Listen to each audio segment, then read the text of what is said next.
Second.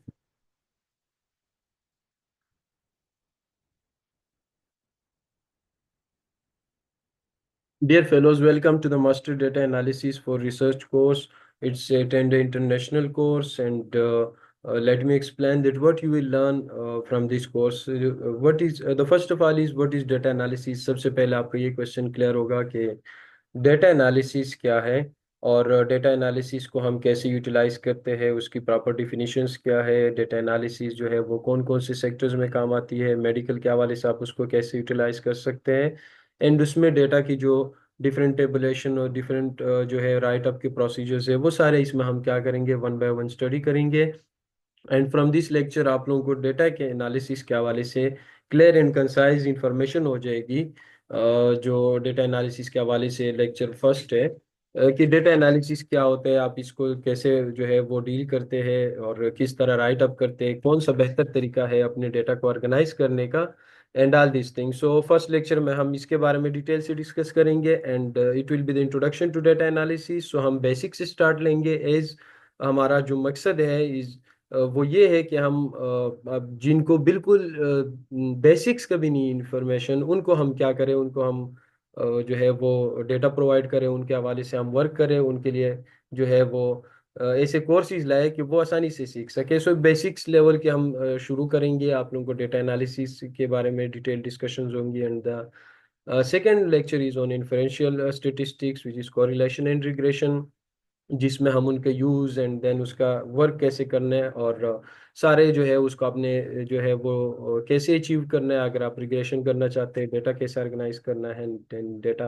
Entry कैसी करनी है, डेटा जो है वो ऑर्गेनाइजेशन कैसे करना है, और डेटा को जो है वो देन एनालाइज कैसे करना है through correlation and regression. Then chi square जो है उसके बारे में हम डिटेल से डिस्कस करेंगे, काई स्क्वायर क्या होता है, कौन से जो है वो रिजल्ट फाइंड करने के लिए आप यूटिलाइज कर सकते हैं, कौन कौन सी सिनेरियो में यूटिलाइज होता है, उसको कैसे आपने वर्कआउट करना है, and how to perform it on spaces, जिसमें जो है वो स्पेसेस के हवाले से पूरी जो है हम प्रॉपरली परफॉर्म करके देंगे। And then we will give a homework on each section, जिसमें आप होमवर्क में प्रॉपरली वर्क करेंगे। And then Pearson correlation t test के फंडामेंटल्स के हवाले से हम डिटेल डिस्कशन करेंगे। Data entry and raw data entry transformations के हवाले से हम जो है वो वर्क करेंगे। And species usages tables interpretations वगैरह, कि आपने स्पीसीज को जो है वो उनकी इंटरप्रिटेशन कैसे करनी है, उनको सेट कैसे करना है। सो ये सारी चीज़ें हम डिटेल से इन सब पे वर्क करेंगे। And hopefully after the completion of this course, जब आप ये कोर्स कंप्लीट करेंगे तो आप इस काबिल होंगे कि आप स्पेसेस को खुद चला सके, स्पेसेस पे अपने डेटा एनालिसिस कर सके, और आप जो सिंपल सी स्टडीज करते हैं, जो रेजिडेंसी लेवल पे स्टडीज होती है, और एट द एमबीबीएस लेवल, जब आप या बीडीएस और whatever field you are studying, आप यूनिवर्सिटी में कर रहे हैं, बैचलर्स है, मास्टर्स की थीसिस है, एंड डेटा एनालिसिस है। सो इसको आप इसके तरीके से कर सकेंगे। And the second thing is कि अगर आप इसको प्रॉपरली वर्कआउट करते हैं, प्रॉपरली इस पे मेहनत करते हैं और इसको प्रॉपरली सीखते हैं, then you can also earn from your skills. आपको डेटा एनालिसिस की स्किल्स आ जाए तो आप इससे जो है फ्यूचर में अर्निंग भी कर सकते हैं, और आपकी जो भी रिसर्च वर्क के हवाले से डेटा एनालिसिस होगी वो आप खुद कर सकेंगे आसानी से। सो आई होप कि आप सब जो है वो प्रॉपर होमवर्क भी साथ साथ करते जाएंगे। अब कौन कौन जो है वो ज्वाइन कर सकता है, medical and non medical student सबके लिए ये एक जैसे मुफीद है, लाजमी नहीं है कि आप मेडिकल स्टूडेंट है तो आपके लिए ही है। नहीं, अगर आप यूनिवर्सिटी स्टूडेंट्स हैं तो आप भी इसको ज्वाइन कर सकते हैं, बिकॉज डेटा एनालिसिस और एसपीएसएस जो है ये इवन सोशल साइंसिस में यूज़ होता है। आप जेंडर स्टडीज़ में आप जो है वो सर्विस कर रहे हैं, साइकोलॉजी में यूज़ होता है, इसके अलावा जो है वो बहुत सारी जितनी भी फील्ड्स आप देखेंगे सब में जो है वो डेटा एनालिसिस के हवाले से उसका यूजेज जो है वो आता है। एंड टीएमओज हाउस ऑफिसर्स और रेजिडेंट्स के लिए है, क्योंकि उनकी ज़्यादातर स्टडीज़ जो है वो एचओस की, रेजिडेंट्स की, एंड ऑल मेडिकल रिलेटेड जितने भी, चाहे वो प्रोफेसर्स है, वो टीचर्स है, वो स्टूडेंट्स है, वो जो है वो जितने भी रैंक के ऑफिसर्स हैं, उन सब के लिए जो है वो रिसर्च में डेटा एनालिसिस जो है वो लाजमी पेश आती है। अगर आप रिसर्च के अलावा भी देखेंगे तो बहुत सारी जॉब्स भी ऐसी है कि जिनमें आप अगर डेटा एनालिसिस कर सकते हैं तो आपका काम बहुत ईजी हो जाता है। एंड अर्ली कैरियर रिसर्चर्स के लिए स्पेसिफिकली जो क्रॉस सेक्शनल स्टडीज करना चाहते हैं अपने फील्ड्स के हवाले से, चूंकि जिस तरह पाकिस्तान में हम देखते हैं तो एमबीबीएस लेवल पे या यूनिवर्सिटी बैचलर्स लेवल पे जो क्रॉस सेक्शनल स्टडीज होती है वो इजीली जो है वो अवेलेबल होती है और इजीली हो सकती है। And then international participants are also welcome. And अगर हम इसकी बात करें, 4 इसमें टोटल लेक्चर्स होंगे, बट इट्स नॉट कंपलसरी कि 4 ही होंगे, ड्यू टू द जो है वो वर्क के साथ हम देखेंगे। अगर एक लेक्चर में सारी चीज़ें कवर हो रही है विद इन ड्यू टाइम, सो हम उसको जो है वो शॉर्ट रखेंगे। लेकिन अगर नहीं हो रही तो हम लेक्चर्स को जो है वो इंक्रीज कर सकते हैं, लाइक फ्रॉम 4 to 5 लेक्चर्स भी, 5 लेक्चर्स भी हो सकते हैं, 6 भी हो सकते हैं, डिपेंड अपॉन जो है फर्दर जो जिस तरह हम इसको लेके चलते हैं। Okay, so let's move officially towards the course and data analysis की कोर्स के अलावा जिस तरह रिसर्च बेसिक से एडवांस लेवल तक आप लोगों को फ्री में प्रोवाइड किया था स्कॉलर स्टूडियो रिसर्च इंस्टीट्यूट ने, इसी तरह जो है वो ये कोर्स भी जो है फ्री ऑफ कॉस्ट आप लोगों को प्रोवाइड किया जा रहा है। So let's begin. Okay, so I will start directly that what is data analysis जो है वो, व्हाट इज डेटा एनालिसिस। आप लोगों के क्वेश्चन में जब आप डेटा एनालिसिस के हवाले से देखते हैं और पढ़ते हैं तो आपके माइंड में एक क्वेश्चन रेज होता है कि डेटा एनालिसिस क्या है।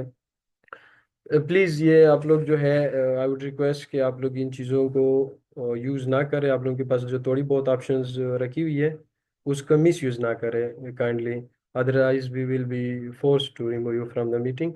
Okay, so what is data analysis. Data analysis के हवाले से अगर हम बात करें तो data analysis basically the process of inspecting, cleaning, transforming and modelling data to discover useful information, draw conclusion and support decision making. Now look at these things. There are certain things in this definition. If you look at this, the first one is inspecting के how you inspect the data. First of all, जब भी आप collection करते हैं तो आप inspect करते हैं, आप डेटा को देखते हैं। आपके पास किसी भी हॉस्पिटल से आप डेटा उठाते हैं या पेशेंट्स आप सर्वे करते हैं, सो उनमें से डिफरेंट सारी डिटेल्स आपके पास आ जाती है। आप उनको इंस्पेक्ट करते हैं, पहले थॉरली स्टडी करते हैं। Then cleaning process. Cleaning process basically क्या होती है कि आप डेटा में से जो रफ डेटा है, जो जंक डेटा है, जो आपके यूज के काबिल नहीं है, उनको क्या कर लेते हैं, उनको आप रिमूव कर लेते हैं। And then transforming and modelling to discover useful information. Then आप उस डेटा को ट्रांसफॉर्म करते हैं। Transform into what, transform into specific software formats and into coding forms. उनको आप जो है वो डिफरेंट सॉफ्टवेयर्स के हवाले से, डिफरेंट कोडिंग्स के थ्रू आप उसको जो है वो ट्रांसफॉर्म करते हैं। एंड देन मॉडल करते हैं, आप उस पर डिफरेंट मॉडल यूटिलाइज करते हैं, टी टेस्ट कर रहे हैं, रिग्रेशन कर रहे हैं, वट एवर जो भी आप कर रहे होते हैं टू डिस्कवर यूजफुल इंफॉर्मेशन। अब ये सारा प्रोसेस आप क्यों करते हैं, इन सारे प्रोसेस का जो है मकसद क्या होता है। मकसद ये होता है कि आप यूजफुल इंफॉर्मेशन इससे जो है वो गेन करते हैं। यूजफुल इंफॉर्मेशन रिलेटेड अगर आप किसी डेटा के एनालिसिस करते हैं, आपने रफ डेटा कलेक्ट कर लिया या आपने जो है वो क्रॉस सेक्शनल स्टडी कर ली, और क्रॉस सेक्शनल स्टडी का जो है वो डेटा कलेक्ट कर लिया, तो क्रॉस सेक्शनल स्टडी का डेटा कलेक्ट करने के बाद आप उसकी मीन जो है वो मालूम करते हैं, स्टैंडर्ड डिविएशन फाइंड आउट करते हैं, आप उसके जो है वो पी वैल्यू फाइंड आउट करते हैं। अब जब आपने कलेक्ट कर लिया तो उस फॉर्म में आपके पास डेटा तो था, लेकिन उससे आप कोई जो है वो कंक्लूजन ड्रॉ नहीं कर सकते थे, क्योंकि आपके पास रॉ फॉर्म में डेटा था। अब जब आपने उसे प्रॉपरली सेट कर दिया और डिफरेंट उस पे स्टेटिस्टिकल टेस्ट रन कर दिए, तो अब आप कंक्लूजन जो है वो ड्रॉ कर सकते हैं। Let's say p value is 0.05 in certain category or variable, for certain variable, then you can conclude that this was statistically significant, this parameter was statistically significant। अब ये डेटा जब आपके पास रॉ फॉर्म में था तब आप ये रिजल्ट डिलीवर नहीं कर सकते थे उससे, लेकिन जब आपने इसको जो है वो एनालाइज कर लिया, देन आप उससे जो है वो रिजल्ट डिलीवर कर सकते हैं, कंक्लूजन जो है वो बना सकते हैं, and support decision making, and then you make a decision that that parameter is valid for that certain specific disease or certain specific conditions। Now I hope कि डेटा एनालिसिस के हवाले से आपको क्लियर हुआ होगा कि डेटा एनालिसिस क्या होती है, जिसमें आप इंस्पेक्ट भी करते हैं, फिर क्लीन करते हैं, उसकी ट्रांसफॉर्मेशन करते हैं, और फिर डेटा को मॉडल करके या डेटा की जो एनालिसिस कर लेते हैं, जिसमें से आप यूजफुल इंफॉर्मेशन भी ड्रॉ करते हैं, conclusions and decision making process. अब की ऑब्जेक्टिव्स क्या है कि एक्सट्रैक्ट इनसाइट, सपोर्ट डिसीजंस और आइडेंटिटी पैटर्न एंड ट्रेंड्स। यानी सबसे पहले तो है आप इनसाइट्स उनको एक्सट्रैक्ट करें, आपके पास जो डेटा आता है उसको आप एक्सट्रैक्ट करते हैं, उसमें से डिसीजंस प्रोवाइड करते हैं आपको। ये जो डेटा होता है, डेटा एनालिसिस का प्रोसेस होता है, ये आपको डिसीजन लेने में हेल्प आउट करते हैं और पैटर्न और ट्रेंड्स को आइडेंटिफाई करने में हेल्प आउट करते हैं। Just like you all know about the Covid 19 जो 2020 में और जो हुआ था, तो कोविड 19 के दौरान जो है बहुत सारी जो है वो स्टडीज होती थी, और पैटर्न डिफाइन होते थे, ट्रेंड्स डिफाइन होते थे, डिफरेंट कंट्री के मॉडल्स जो है वो यूटिलाइज होना शुरू हो गए। लॉकडाउन मॉडल्स और डेटा पैटर्न्स थे इवन, जो लॉकडाउन के नरमी के हवाले से और लॉकडाउन को ख़त्म करने के हवाले से details, quarantine things and all this things वर। सो ये पैटर्न जो थे और ये ट्रेंड्स जो थे, ये क्यों यूटिलाइज हो रहे थे या इसका बेसिक मकसद क्या था? ये डेटा एनालिसिस की वजह से ही ये सारे ट्रेंड्स और पैटर्न हमें जो है वो शो होते थे कि अब कोविड 19 हाइक कर रहे हैं, अब जो है वो कम हो रहे हैं, अब ये प्रोसेस हो रहे हैं। सो ये बेसिकली क्या था कि वो रफ डेटा आता था उस हवाले से, कोविड 19 के हवाले से, और वो सारा यूटिलाइज होके एक पैटर्न और ट्रेंड प्रोवाइड करता था जब उसकी एनालिसिस होती थी। ओके, फॉर एग्जांपल अगर एक जनरल सी हम इंफॉर्मेशन ले लें कि retail company analyse customer purchase data to determine which product are most popular during the holiday season. For example different companies जो होती है वो क्या करती है, कस्टमर परचेज डेटा को एनालाइज करती है। यानी आप किसी भी ऑफिस में जाते हैं, किसी बड़े स्टोर्स में जाते हैं, तो वहाँ पे जब शॉपिंग्स करते हैं तो आपकी डिटेल्स आ जाती है कि आप ये चीज़ें खरीद रहे हैं। तो अब वो शॉप्स, वो जो रिटेल कंपनी होती है वो एनालाइज करती है कि हमारे फला सिटीज़ में ये प्रोडक्ट्स जो है वो ज़्यादा सेल हो रही है और ये प्रोडक्ट्स कम सेल हो रही है। देन वो क्या करते हैं, उसी हिसाब से अपनी चीज़ों को अरेंज करते हैं। दैट्स वाई कंट्रीज जब डिफरेंट कंडीशंस को फेस करती है तो यही डेटा एनालिसिस जो है वो उसको हेल्प आउट करता है इकोनॉमिक क्राइसिस से निकलने में। इसके अलावा रिसर्च के हवाले से अगर हम देखें तो एक रिसर्चर जब डिसीजन लेना चाहता है और जब वो डेटा को इंटरप्रेट करना चाहता है तो उसके लिए डेटा एनालिसिस लाजमी होती है। वो रॉ डेटा से कभी भी डिसीजन जो है वो नहीं ले सकता। लेट सपोज आप क्रॉस सेक्शनल स्टडी करते हैं, और क्रॉस सेक्शनल स्टडी से क्या करते हैं कि आपने क्रॉस सेक्शनल क्वेश्चनेयर फिल करवा लिया, लेट से आपने 100 क्वेश्चनेयर फिल करवा लिए। अब ये 100 सिंगल क्वेश्चनेयर से आप कोई भी जो है वो डिटेल एक्सट्रैक्ट नहीं कर सकते। आप जो है आप क्या करेंगे कि आप जो है वो उसको प्रॉपरली एनालिसिस करेंगे डेटा की, और डेटा एनालिसिस करेंगे, देन आप स्टेटिस्टिकल सिग्निफिकेंस को भी देख सकते हैं, डिफरेंट टेस्ट भी उस पर अप्लाई कर सकते हैं। सो उससे एक पैटर्न जो है वो फाइंड आउट करेंगे। सो डेटा एनालिसिस जो है वो लाजमी है कि आप जब डिसीजन लेते हैं किसी भी डेटा पे, तो उसके लिए आपको डेटा एनालिसिस करनी पड़ती है। जब आप डेटा एनालिसिस कर लेते हैं तो आप वो डिसीजन ले सकते हैं, उसको प्रॉपरली डिफाइन कर सकते हैं, एक पैरामीटर सेट कर सकते हैं, एक जो है वो ऑब्जेक्टिव बयान कर सकते हैं। Now the second thing is कि what types of data analysis, हम कि कितने टाइप्स है डेटा एनालिसिस के। अब अगर इसके टाइप्स की हम देख लें, ओके, टाइप्स की अगर हम बात कर लें, टाइप्स की जो है वो डिस्क्रिप्टिव डेटा एनालिसिस भी हो सकती है, diagnostic and predictive and prescriptive. So what is descriptive data analysis? Descriptive data analysis जैसे जो है what happened, like if you are studying about what happened, आप किसी क्वेश्चन को, इस क्वेश्चन को स्टडी कर रहे हैं कि कोई काम कैसे हुआ या क्या हुआ। So for example monthly sales reports की अगर हम बात करें, उसके यूज़ कर सकते हैं उसमें। इसके अलावा डायग्नोस्टिक जो डेटा एनालिसिस होती है उसमें जो है व्हाई डिड इट हैपन, कैसे हुआ। अब जब क्या हुआ और कैसे हुआ, ड्रॉप इन कस्टमर सेटिस्फेक्शन जो है उसको आप डायग्नोस्टिक, इसको जो है वो आप किसी भी कंडीशन को स्टडी करते हैं डिस्क्रिप्टिव वे में, तो उसके लिए भी आप डेटा एनालिसिस करते हैं। अगर आप डायग्नोस्टिकली जो है वो डायग्नोसिस कर रहे हैं, चाहे वो किसी जो है वो कस्टमर सेटिस्फेक्शंस के हवाले से हो, फॉर एग्जांपल जो है वो किसी हॉस्पिटल पे लेट सपोज आप के जो वो आते हैं, पेशेंट्स आते हैं, उनकी सेटिस्फेक्शन लेवल पे स्टडी करना चाहते हैं कि पेशावर के लेट से और इस्लामाबाद और लाहौर और एनीवेयर इन पाकिस्तान जो है आप स्टडी करना चाहते हैं कि जो पेशेंट्स आते हैं उनकी सेटिस्फेक्शन क्या है, तो आप diagnostic way of data analysis use करेंगे। प्रिडिक्टिव ये है कि what is likely to happen, जो नेक्स्ट क्वार्टर रिवेन्यू होते हैं, या आप किसी भी जो है वो डिजीज के हवाले से अगर प्रिडिक्टिव मॉडल्स की हम बात करें या प्रिडिक्टिव डेटा एनालिसिस की बात करें। सो इसमें नॉर्मली जो था, आप कोविड के दौरान भी देखेंगे तो प्रिडिक्शन होती थी कि कोविड जो है वो हाइक करेगा या कोविड जो है वो कम होगा इन दिनों में।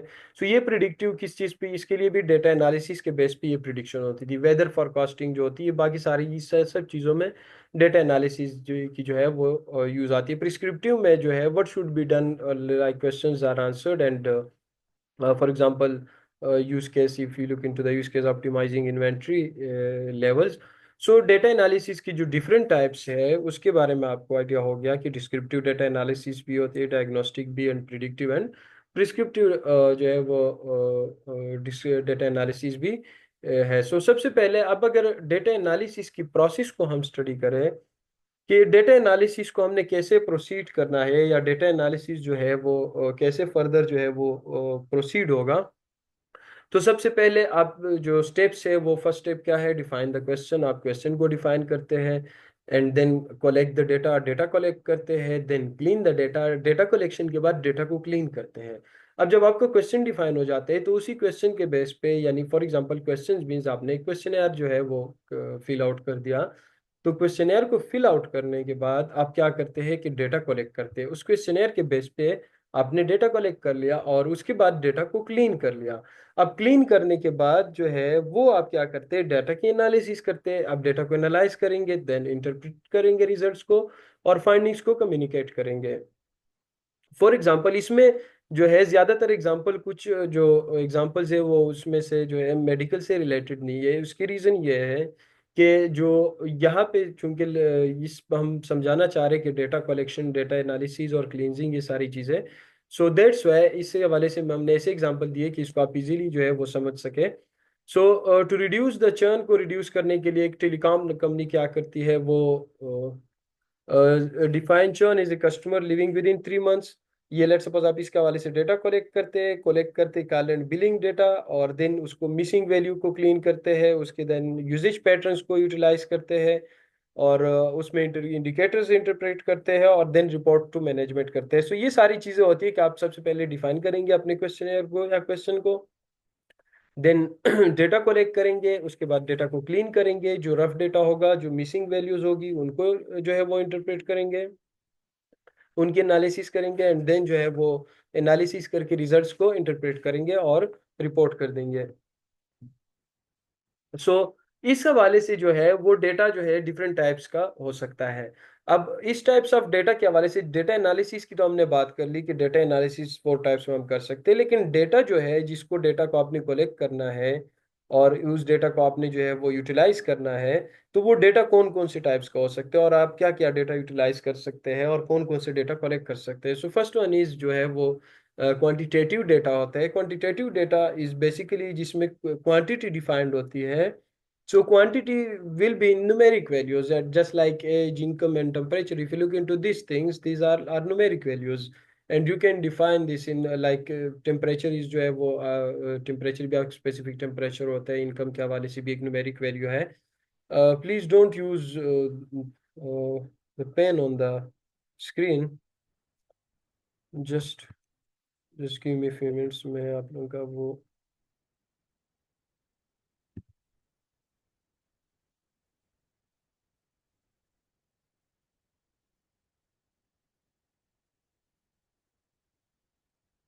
ओके, काइंडली इस चीज़ का यूज़ ना करें जब हम शेयर कर लेते हैं।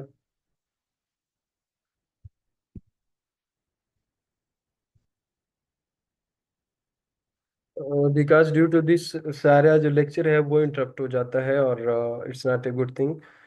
बीइंग ए सीनियर, आप लोग जो है काफ़ी मेच्योर स्टूडेंट्स है, और you people are not from FSc और बीएस फर्स्ट सेमेस्टर और second semester students, most of them are graduates. So we do expect some sort of professionalism from you people, and I hope you people will do that. So basically types of data के हवाले से हम बात करते हैं। Quantitative data, basically quantitative data वो data होता है जिसमें कोई न्यूमेरिक वैल्यूज जो है वो डिफाइंड होती है, जस्ट लाइक एज हो गया, इनकम हो गया, टेम्परेचर हो गया।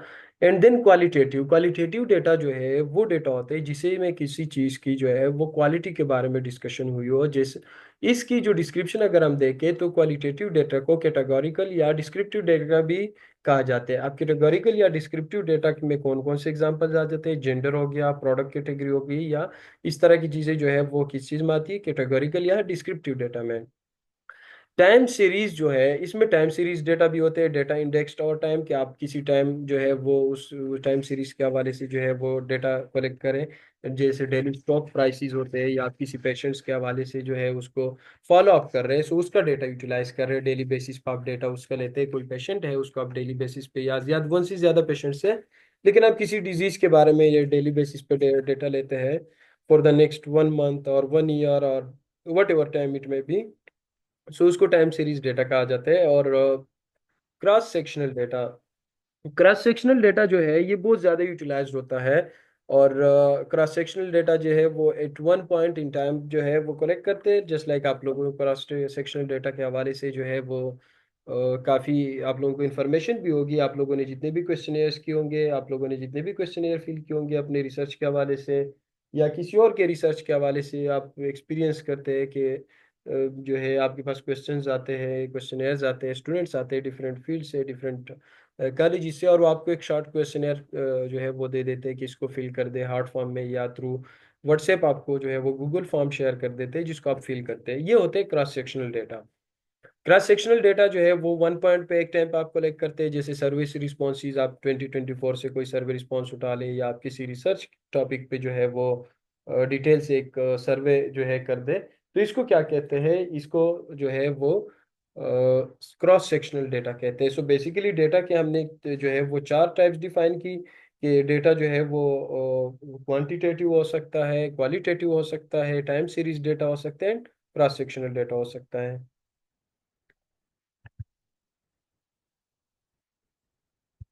Okay. Okay, so there is another details, just structured versus unstructured data. अब डेटा की हमने डिफिनीशन कर ली, डेटा एनालिसिस को भी हमने स्टडी कर लिया। अब स्ट्रक्चर्ड और अनस्ट्रक्चर्ड डेटा क्या होता है? स्ट्रक्चर्ड डेटा जो है वो रोज एंड कॉलम्स में प्रॉपरली जो है वो आप उसको राइट अप करते हैं, आप उसको प्रॉपरली जो है वो लिखते हैं रोज और कॉलम्स में। और इसके लिए जो यूटिलाइज होते हैं वो एक्सेल स्प्रेडशीट हो सकते हैं, एसक्यूएल टेबल्स हो सकते हैं। तो इसको जो है स्ट्रक्चर्ड डेटा कहा जाता है। जो अनस्ट्रक्चर्ड डेटा होता है वो नो प्री डिफाइंड फॉर्मेट होते हैं, उसका कोई भी प्री डिफाइंड फॉर्मेट नहीं होता। वो जस्ट लाइक ईमेल्स में आपके पास डेटा आते हैं, या वीडियोस में है, या सोशल मीडिया पे कोई डेटा पड़ा हुआ है, तो इसको क्या कहा जाता है? इसको अनस्ट्रक्चर्ड डेटा कहा जाता है। सो ये बेसिकली स्ट्रक्चर और अनस्ट्रक्चर्ड डेटा की डिफिनीशन हम कर लेते हैं कि हमने डेटा जो है वो एनालिसिस भी पढ़ लिया, डेटा टाइप्स भी, एंड स्ट्रक्चर और अनस्ट्रक्चर्ड डेटा क्या होता है। आप लोगों ने काफ़ी सारे रिसर्च आर्टिकल्स में शायद देखा हो, या स्टडीज करते हुए फाइंड आउट किया हो कि स्ट्रक्चर और अनस्ट्रक्चर्ड डेटा जो है क्या होता है। सो बेसिकली स्ट्रक्चर्ड डेटा वो होता है जो आप प्रॉपरली एक्सेल शीट्स में या एसक्यूएल टेबल्स में या डिफरेंट किसी फॉर्मेट में आप properly rows and column form में लिख लेते हैं।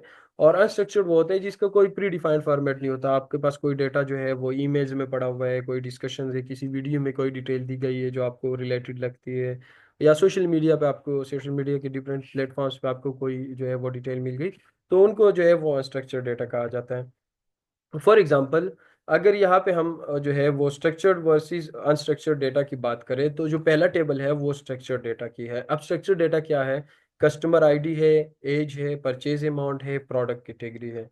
अब यहाँ पे जो है वो कस्टमर आईडी अगर आप देखेंगे 1 2 1 0 1 एंड 1 0 0 2, सो ये प्रॉपरली सीक्वेंस में है। यहाँ पे एज भी जो है प्रॉपरली जो है वो डिजिट्स में लिखी हुई है, नंबरिंग में लिखी हुई है। परचेज अमाउंट जो है वो भी मेंशन्ड है, और प्रोडक्ट कैटेगरी जो है वो इलेक्ट्रॉनिक्स और एप्पल और वट एवर जो कैटेगरी होती है वो भी मेंशन है। सो ये क्या है? ये स्ट्रक्चर डेटा है। फॉर एग्जांपल, आप इसको जो है वो इस तरह भी कर सकते हैं कि अगर आप अपने उसको जब आप क्वेश्चनेयर कर लेते हैं, तो क्वेश्चनेयर को कंप्लीट करने के बाद आप उससे डेटा जो है वो एक्सट्रैक्ट करते हैं। अगर आपने तो गूगल फॉर्म किया होता है तो आपको आसानी रहती है, आप डायरेक्टली जो है वो एक्सेल शीट एक्सट्रैक्ट कर लेते हैं वहाँ से। और अगर आपने जो है वो बाय हार्ड कॉपी आपने जो है वो डेटा कलेक्ट किया हुआ है, हार्ड कॉपी जो है वो सब प्रोसेस करवाई है, फिजिकली क्वेश्चनर्स फिल कराए हुए हैं, तो उसको आप फिर देन एक्सेल शीट में फिल आउट करते हैं और इस तरह प्रॉपर फॉर्मेट बना के जो है उसको लिखते हैं। इसको क्या कहा जाता है? स्ट्रक्चर्ड डेटा कहा जाता है।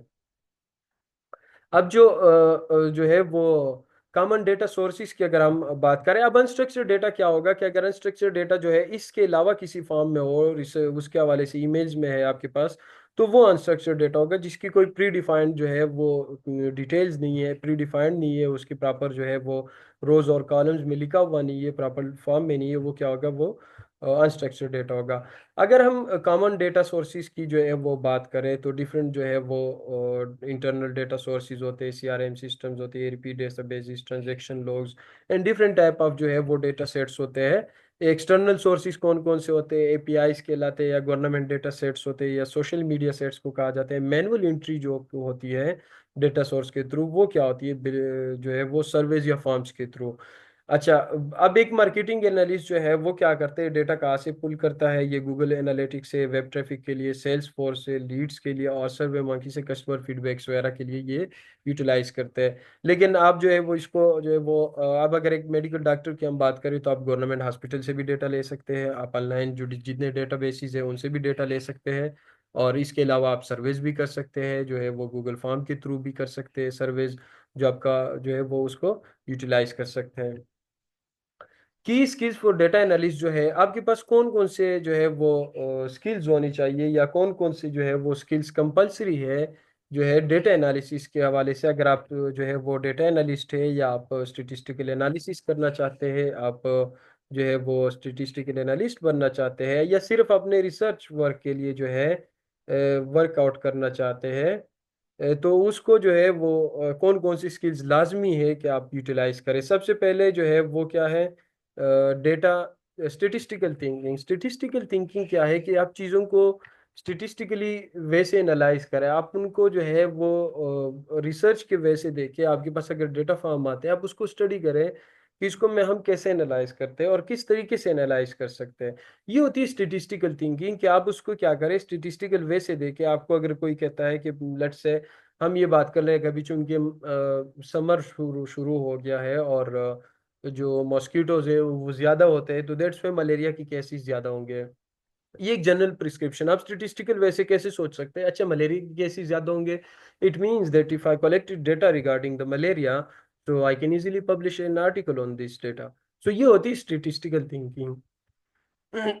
स्टेटिस्टिकल थिंकिंग में, सॉरी, कि आप उस चीज को, एक कंडीशन को स्टेटिस्टिकल वे से एनालाइज करते हैं, कि आप उस चीज को ऐसे स्टडी कर लेते हैं कि यहाँ से मैंने रिसर्च आर्टिकल कैसे, बीइंग ए डॉक्टर आप इस चीज को जो है देखेंगे कि गर्मियों में जो है वो मलेरिया के पेशेंट्स और डेंगू के पेशेंट्स ज्यादा होंगे, तो ये एक तरह से जो है वो दुखी कर देने वाली बात भी हो सकती है कि ज्यादा इंसान बीमार हो गए, एक तरह से जो है वो स्ट्रेस देने वाली बात भी हो सकती है कि ज्यादा जो है वर्क होगा, ज्यादा आवर्स जो है वर्क करना पड़ेगा, और गर्मी भी होगी।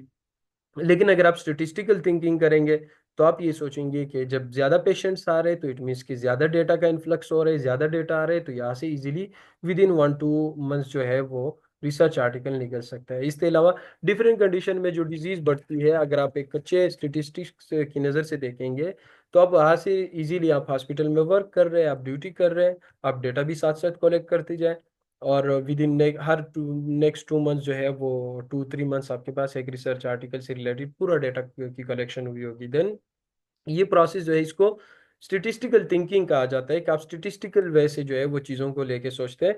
देन होता है डेटा रेंगलिंग। डेटा रेंगलिंग जो है इसको डेटा जो है मांगिंग या डेटा प्री प्रोसेसिंग भी कहा जाता है। इसमें क्या होता है, basically transforming and preparing of data is done, and there are few steps in the data wrangling state if you look into this. So first of all होता है वो क्लीनिंग होता है, identifying, in which you identify and correct the errors, inconsistencies and inaccuracies in the data। आप data को जो है वो डेटा, आपके पास स्टेटिस्टिकल थिंकिंग आ गई, आपने मलेरिया के हवाले से हॉस्पिटल से डेटा कलेक्ट किया, या आपने पेशेंट से जो है वो सर्वेस किए, डेली बेसिस पे आप 5-10 पेशेंट्स का जो है वो क्वेश्चनेयर उनसे फिल करते रहे, उनकी डिटेल्स अपने पास जो है वो कलेक्ट करते रहे। एंड देन आप जब 2-3 मंथ्स बाद समर खत्म हो जाएगा, मलेरिया भी जो है वो उसकी जो है वो रेशो भी ड्रॉप आउट कम हो जाएगा, देन आप क्या करते हैं, स्टेटिस्टिकल थिंकिंग के बाद आपके पास काफ़ी सारे क्वेश्चन लेट से आपके पास 400-500 पीपल्स का डेटा कलेक्ट हो चुका है। अब डेटा रेंगलिंग करेंगे आप, अब इसको क्या करेंगे, फर्स्ट ऑफ ऑल आप इसको क्लीन करेंगे, आइडेंटिफाई करेंगे इसमें और करेक्ट करेंगे अगर कोई एरर आ रहा हुआ है, या कोई इनकन्सिस्टेंसी है या इनएक्यूरेसीज है डेटा में। And then transforming. ट्रांसफार्मिंग क्या है, बेसिकली कि आप डेटा को फॉर्मेट्स में कन्वर्ट करते हैं और परफॉर्म करते हैं calculation to prepare it for the analysis and organising. So basically data wrangling में फिर 3 स्टेप्स आते हैं, जिसमें फर्स्ट क्लीनिंग होता है, and then transforming the data, and then organising, structuring and formatting data to make it suitable for analysis और modelling. जिसमें आप क्या करते हैं कि आप प्रॉपरली उसको जो है वो इस तरह आप सेट कर लेते हैं कि उसमें आप इजीली एनालाइज कर सके। So basically the goal of data wrangling is to ensure data quality, consistency and reliability. And making it ready for analysis, visualisation और मॉडलिंग। जो आगे आप डेटा विजुअलाइजेशन करेंगे या डेटा मॉडलिंग करेंगे, सो उसके लिए आप डेटा को प्रिपेयर करते हैं। देन ये थर्ड स्टेप, जो सेकंड स्टेप होता है डेटा रेंगलिंग का। नाउ ड नेक्स्ट स्टेप इज जो है वो डेटा विजुअलाइजेशन है। अब आपने जो है वो फर्स्ट ऑफ ऑल आपने स्टेटिस्टिकल थिंकिंग की, आपने डेटा कलेक्ट कर लिया, देन आपने डेटा रेंगलिंग की, डेटा को प्रॉपरली एनालाइज कर दिया, डिफरेंट फॉर्मेट्स में सेट कर दिया, एंड देन जो है आप डेटा विजुअलाइजेशन करेंगे। डेटा विजुअलाइजेशन बेसिकली क्या है? Data visualization is the process of creating graphical representation of the data. अब graphical representation of the data आपको क्यों चाहिए? आपने डेटा जो है वो कलेक्ट कर लिया, रैंकलिंग कर ली, एंड जो है वो डेटा को प्रॉपरली स्ट्रक्चर्ड किया, देन विजुअलाइजेशन की, देन एनालिसिस करके जो है वो उसको विजुअलाइजेशन की। विजुअलाइजेशन आप जो है वो डिफरेंट उसके थ्रू कर सकते हैं, सॉफ्टवेयर्स के थ्रू कर सकते हैं, जिसमें विजुअलाइजेशन जब आप करते हैं, लेट से आप SPSS यूज़ करते हैं, आप पाइथन यूज़ करते हैं, वट एवर जो भी यूज़ करते हैं सॉफ्टवेयर, जो मूवी है और बहुत सारे सॉफ्टवेयर्स है वो यूटिलाइज करते हैं, और डेटा को ग्राफ और चार्ट्स के और टेबल्स के फॉर्म में प्रेजेंट करते हैं। Now how why you do the data visualisation? This is to communicate and identify the trends and pattern, or to show the relationship between variables, or highlight outliers, and also facilitate the understanding and decision making. कि आप किसी भी data के हवाले से जो है उसके अंडरस्टैंडिंग, उसकी डिसीजन मेकिंग प्रोसेस को बेहतर करने के लिए आप डेटा कलेक्ट करते हैं, देन उस पर आप जो है वो पब्लिकेशन करते हैं। बेसिकली जो डेटा विजुअलाइजेशन होती है वो किस फॉर्म में हो सकती है? वो चार्ट्स के फॉर्म में भी हो सकती है, bar chart, line chart, scatter plot and etcetera. Graphs के फॉर्म में भी हो सकती है, मैप्स के फॉर्म में भी आप बना सकते हैं, इन्फोग्राफिक भी आप बना सकते हैं। And what are the benefits of data visualization? Data visualization simplifies complex data and enhance storytelling, and it support data driven decisions, and also जो है वो आपके जो जिनको आप communicate कर रहे होते हैं, like if you are a doctor and you are trying to convince your patients, तो आपने अगर recently कोई study की होगी और आपने उसकी फाइंडिंग डिफाइन की हुई है, तो आप किसी को भी आसानी से समझा सकते हैं, अपने फेलो डॉक्टर को भी, पेशेंट को भी, कि ये डिजीज़ जो है वो प्रिवेलेंट है या ज़्यादा है, सो आपने इस तरह करके इससे जो है वो बचना है। एंड देन कम्युनिकेशन जो है, आप जो है वो कम्युनिकेशन आपके पास लाजमी होनी चाहिए, आपके पास डेटा विजुअलाइजेशन भी आगे, बार चार्ट्स, टेबल्स, एवरीथिंग आगे। अब इसको आप कम्युनिकेट कैसे करेंगे, इसको आप आगे फर्दर कैसे जो है वो दूसरों को समझाएंगे, इसको कम्युनिकेशन जो है कहते हैं। एंड डोमेन नॉलेज आपके पास जो है, जिस सॉफ्टवेयर यूज़ करेंगे, जो टूल्स यूज़ करेंगे, जो टेस्ट यूज़ करेंगे, उसके हवाले से डोमेन नॉलेज होनी चाहिए। लाइक एक्सेल टूल्स आपको ये आने चाहिए, फॉर एग्जांपल आपको एक्सेल शीट पे कमांड होनी चाहिए, SQL पे कमांड होनी चाहिए, Python, R, Power BI and other जो SPSS है, बाकी टूल्स है, तो आपको एटलीस्ट इन टूल्स पे थोड़ी बहुत कमांड होनी चाहिए। लाजमी नहीं है कि आप पाइथन एक्सपर्ट हो। Being a medical researcher, if you know how to use Excel and how to organise data in Excel sheets, then it's enough for you. You don't need to learn SQL, Python, or the other things. अब हाँ, अगर आप अपने field में statistical public health से है, या आप जो है फ्यूचर में MBBS के बाद पब्लिक हेल्थ साइड पे जाना चाहते हैं, वहाँ पे आप स्पेशलिटीज करना चाहते हैं, स्पेशलाइजेशन करना चाहते हैं, देन आपके लिए जो है वो प्रॉपर बाकी सॉफ्टवेयर्स भी सीखने पड़ेंगे। लेकिन नॉर्मली डेटा एनालिसिस के थ्रू आप इजीली SPSS एक्सेल के थ्रू भी वर्क कर सकते हैं। एंड एग्जांपल अगर हम देख ले कि एनालिस्ट जो है वो SQL यूज़ करते हैं to extract customer data, Python उसके क्लीन करने के लिए यूटिलाइज करते हैं, पावर BI जो है वो विजुलाइज करते हैं चर्न ट्रेंड्स को। सो डिफरेंट आप वर्क कर सकते हैं, लेकिन आप SPSS के थ्रू भी ये सारे प्रोसेस कर सकते हैं। आप जो है वो SPSS में डेटा एनालिसिस कर सकते हैं, bar charts and all this things you can do that in SPSS as well. So basically medical level पे आपको अगर SPSS के हवाले से नॉलेज है, तो it's more than enough for you. Now real world application of data analysis अगर हम बात करें, फर्स्ट ऑफ ऑल इंडस्ट्री अगर हम डिफाइन करें और उसके एप्लीकेशन की एग्जांपल देखें, तो हेल्थ केयर इंडस्ट्री में अगर हम देखें, यहाँ पे एप्लीकेशन है, एग्जांपल देखें कि कौन कहाँ पे जो है वो यूज़ होते हैं। Let's suppose predicting patient readmission को अगर आप हेल्थ केयर में यूटिलाइज करना चाहते हैं। इसके अलावा हेल्थ केयर में मल्टीपल यूजेज हो सकते हैं। आप किसी भी डिजीज़ के हवाले से डिटेल्स लेना चाहते हैं, तो उसके लिए आपको डेटा एनालिसिस की ज़रूरत पड़ती है। ओके, फाइनेंस में जो है वो डिफरेंट एप्लीकेशन है, फ्रॉड डिटेक्शन के लिए आप यूटिलाइज करते हैं डेटा एनालिसिस, रिटेल में कस्टमर सेगमेंटेशन के लिए यूटिलाइज कर सकते हैं, स्पोर्ट्स में प्लेयर परफॉर्मेंस एनालिसिस के लिए यूटिलाइज कर सकते हैं, एंड एजुकेशन में स्टूडेंट ड्रॉप आउट प्रिडिक्शन के लिए यूटिलाइज कर सकते हैं। ओके, फॉर एग्जांपल जो है वो ऐसे केस स्टडी जो है, इसको देख लेते हैं। केस स्टडी में केस स्टडी जो है वो रिटेल सेल्स जो है वो एनालिसिस है। एक सिनेरियो है जिसमें retail chain wants to understand sales trends, वो सेल ट्रेंड्स को अंडरस्टैंड करना चाहता है। सो उसके लिए जो डेटा टेबल बनाएगा वो इलेक्ट्रॉनिक आउटर परफॉर्म अप्रैल होगा, स्टोर वन है हाई एवरेज सेल। अब ये कैसे, उसने डिफरेंट स्टोर आईडीज बनाई हुई है और उसमें प्रोडक्ट कैटेगरी यूटिलाइज कर रहे हैं कि कितनी सेल सबसे ज़्यादा जिसकी सेल हुई है। फोकेस्ट सेल वन में, स्टोर वन में जो है वो इलेक्ट्रॉनिक्स की ज़्यादा सेल हुई है, स्टोर टू में जो है वो अप्रैल की ज़्यादा सेल हुई है, 101 में जो है वो इलेक्ट्रॉनिक्स ज़्यादा सेल हुआ है। सो सेकेंड डे पे भी उसमें वो ज़्यादा हुआ। सो ये प्रोसेस होते हैं कि लेट सपोज आप इस चीज़ को आप जो है वो हॉस्पिटल पे जब फिट करेंगे, तो हॉस्पिटल में आप कैसे यूटिलाइज कर सकते हैं इसको। डिफरेंट हॉस्पिटल में आप देखना चाह रहे हैं, एक हॉस्पिटल एडमिनिस्ट्रेशन है वो चाहती है कि हमारे पास किसी भी डिजीज़ के हवाले से कितने पेशेंट्स आए। तो उसको क्या करने के लिए, उसको यूटिलाइज करने के लिए जो है उसको वो क्या करती है कि हर पूरा दिन का देखती है कि डे वन पे किस डिजीज से रिलेटेड ज़्यादा पेशेंट थे, डे टू पे किस डिजीज से रिलेटेड ज़्यादा पेशेंट थे, डे थ्री पे कौन से डिजीज से रिलेटेड ज़्यादा पेशेंट थे। तो ये सारी चीज़ें जो है वो यूटिलाइज कर सकते हैं। Okay, summary of section one. So this was all about the section one के, जिसमें हमने जो है वो सेक्शन वन में डेटा एनालिसिस जो है उसके बारे में डिटेल डिस्कस की, टाइप्स ऑफ डेटा डिस्कस किया, उसकी जो है वो प्रोसेस और टूल्स के बारे में जो है वो डिस्कस किया, और हमने जो है वो रियल वर्ल्ड सिनेरियोज में से इसको डिस्कस किया। अब इंडस्ट्रीज में जो चीज़ें हमने थोड़ी बहुत चार्ट्स और ग्राफ लगाए हुए हैं या जो मेडिकल से रिलेटेड नहीं है, उसकी रीज़न ये है कि इससे आप ज़्यादा बेहतर समझते हैं, और जब भी आप इसको समझेंगे, इसको चूंकि डेटा एनालिसिस के हवाले से, तो आप मेडिकल पे ज़्यादा इजीली फिट कर सकेंगे। एंड जब हम प्रॉपरली वो करेंगे, एक प्रैक्टिकल वर्क करेंगे इसमें, देन आप इजीली जो है वो इसको लर्न कर सकेंगे। नाउ चूंकि हमारा फर्स्ट लेक्चर जो है इसका सेक्शन वन यहाँ तक कंप्लीट हो गया है, and now we have our second section, जिसको section two data collection and cleaning के हवाले से है। And before that, I will take just a 1 minute break. If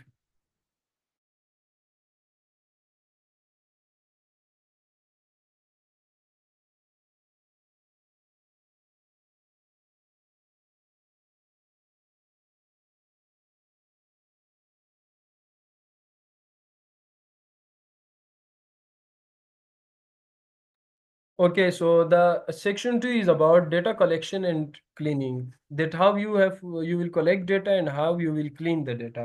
Now, basically, importance of data collection क्या है? Why it matters? Quality of analysis depends upon the quality of data. Like garbage in GIGO utilize करते, garbage in garbage out and inform business decisions and strategy. आप क्या करते हैं basically, आपको जो भी जो है वो क्वालिटी एनालिसिस करनी है, उसमें आप क्या करते हैं कि आप यूटिलाइज करते हैं डेटा को। आपका डेटा जितना बेहतर होता है उतना ही आप इजीली, आपके पास जो रिजल्ट्स होंगे वो इतने बेहतर होंगे। अगर आप जो है वो डेटा एनालिसिस कर रहे हैं या डेटा कलेक्शन कर रहे हैं, और आप डेटा कलेक्शन पे प्रॉपरली वर्क कर लेते हैं, प्रॉपरली इस पे मेहनत करते हैं, देन आप इसको बेहतर तरीके से यूटिलाइज कर सकते हैं। और जिसमें गार्बेज इन गार्बेज आउट का मतलब ये है कि आप डेटा कलेक्ट करते हैं, और डेटा कलेक्ट करने के बाद उसमें से जो रफ डेटा होते हैं वो निकाल लेते हैं। सो ये गार्बेज इन गार्बेज आउट होते हैं। आपने हॉस्पिटल से डेटा कलेक्ट कर लिया, आप किसी पेशेंट्स का वो डेटा मिस हो गया है जो बिल्कुल मेन जो है वो आप मलेरिया के हवाले से टेस्ट कर रहे हो, और मलेरिया का ही डेटा टेस्ट रिजल्ट्स मिसिंग है, तो आप उस डेटा को क्या करेंगे, वो आउट कर देंगे, ताकि आपके पास जो है वो ये जो है वो इजीली यूटिलाइज कर सके। अब inform business decision and strategies के हवाले से अगर हम बात करें, तो बिजनेस डिसीजंस या स्ट्रेटेजीज जो होती है उसको भी लिए भी यूटिलाइज कर सकते हैं। And for example, a logistic company collects delivery time data to optimize routes. Inaccurate time stamps lead to poor route planning. अब जो एक कंपनी होती है वो अगर लेट सपोज अपने अपने वर्क को इन्हेंस करना चाहती है, तो वो जो है वो डिलीवरी टाइम डेटा जो है वो कलेक्ट करती है, और उसकी बेसिस पे जो है वो रूट प्लानिंग करती है। दैट्स वाई, ताकि उनका टाइम जो है वो यूटिलाइज हो। अब अगर हॉस्पिटल में जो है वो कोई हॉस्पिटल है, वो चाहते हैं कि हॉस्पिटल एडमिनिस्ट्रेशन चाहती है कि जो है पेशेंट जो है वो उनका बर्डन कम हो, और पेशेंट्स को इजीली जो है वो ट्रेन किया जा सके। सो वो हॉस्पिटल में बेसिकली क्या करते हैं, उन्होंने डिफरेंट रूम्स डिवाइड किए होते हैं, डिफरेंट वर्क जो होते हैं वो हॉस्पिटल में डिवाइड किए होते हैं, सेक्शंस बनाए हुए होते हैं। अब ये सेक्शन किस बेस पे बनाए हुए हैं, उन्हें आइडिया होते हैं विद टाइम के इस डिजीज के हवाले से पेशेंट ज्यादा आते हैं। फिर जब स्पेसिफिक टाइम पे पेशेंट ज्यादा होना शुरू हो जाते हैं, तो चूंकि हॉस्पिटल एडमिनिस्ट्रेशन डेली बेसिस पे या वीकली और मंथली बेसिस पे डाटा एनालिसिस कर रही होती है, और अगर कोई जो है वो डिजीज प्रिवेलेंट हो रही है, तो उसको क्या करते हैं वो उनके हवाले से स्पेसिफिक वार्ड्स बना लेते, लाइक डेंगू वार्ड्स की आप लोगों ने लाजमी डेंगू वार्ड्स के बारे में जानते होंगे, and then COVID wards. Definitely that was a nightmare for the medical doctors, क्योंकि सारे लोग जो है वो काफ़ी उस टाइम एक साइकोलॉजिकल प्रेशर था, और medical doctors were dealing them. So ये सारे जो है वो किस बेस पे होते हैं, ये सारी चीज़ें ये डेटा एनालिसिस के बेस पे होते हैं, कि डेटा कलेक्शन कर लेते हैं गवर्नमेंट के हॉस्पिटल्स या जितनी भी जहाँ पे भी सर्विसेज होती है वो डेटा पे ही चलते होते हैं। सो डेटा कलेक्शन करके आप उसमें जो है वो उसको इजीली डिसीजन मेकिंग इजीली कर सकते हैं। For example methods of data collection की अगर हम बात करें तो कौन कौन से मेथड्स है। The first method is survey method, जिसमें आप स्ट्रक्चर्ड क्वेश्चनेयर यूटिलाइज करते हैं, कस्टमर सेटिस्फेक्शन सर्वे है या डिजीज रिलेटेड सर्वे है। वेब स्क्रैपिंग है, जिसमें आप वेबसाइट से डेटा एक्सट्रैक्ट करते हैं, लाइक फॉर एग्जांपल जो है प्रोडक्ट प्राइसेस आप किसी अमेजोन से देख रहे हैं। एपीआईज है, प्रोग्रामेटिक डेटा एक्सेस है, जिसमें Twitter API for sentiment analysis के लिए आप यूटिलाइज कर सकते हैं, जो सोशल साइंसिस की रिसर्च होती है उसमें ये ज़्यादातर यूटिलाइज होता है। सेंसर्स है, आईओटी है, जो real time data from devices collect करते हैं, just like temperature sensors in warehouses. अगर कोई भी वेयर हाउस को देखेंगे तो आप तो उसमें टेम्परेचर सेंसर्स लगे होते हैं, या हॉस्पिटल्स में जो है वो डिफरेंट सेंसर्स डिफरेंट जो रियल टाइम डेटा जो है वो डिवाइसेस से कलेक्ट करते हैं। एंड मैनुअल इंट्री, जो ह्यूमन इंट्री है आजकल तो बहुत कम हो चुकी है, जब आप पेपर से जो है वो पेपर फॉर्म से डेटा को जो है वो कलेक्ट करते हैं, इसको क्या कहते हैं, ह्यूमन इनपुट और मैनुअल इंट्री। सो डेटा कलेक्शन टूल्स कौन कौन से हैं।